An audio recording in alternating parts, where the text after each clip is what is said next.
1231 37-ാമത്തെ വയസ്സിൽ വിശുദ്ധ അന്തോണീസ് ഇഹലോകവാസം വെടിഞ്ഞു.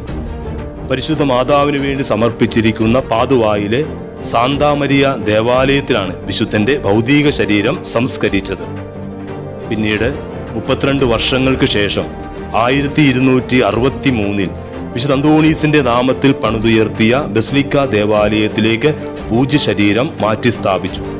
അതിനായി അനേകം കർദിനാൾമാരുടെയും മെത്രാന്മാരുടെയും ഭരണാധിപന്മാരുടെയും സാന്നിധ്യത്തിൽ കബറിടം തുറന്നു.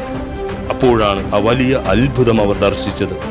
ഭൗതിക ശരീരം മുഴുവൻ ദ്രവിച്ച് പൊടിയായിരിക്കുന്നു. എന്നാൽ വിശുദ്ധ അന്തോണീസിന്റെ നാവ് ജീവനുള്ള മനുഷ്യന്റെ നാവ് പോലെ തന്നെ അവശേഷിച്ചിരിക്കുന്നു. തന്നോട് യാചിക്കുന്നവർക്ക് വേണ്ടി അന്തോണീസ് പുണ്യാളൻ ദൈവസന്നിധിയിൽ വാചാലനായി മാധ്യസ്ഥം വഹിക്കുന്നു എന്നതിൻ്റെ പ്രത്യക്ഷ അടയാളമാണ് ഈ അഴുകാത്ത നാവ്.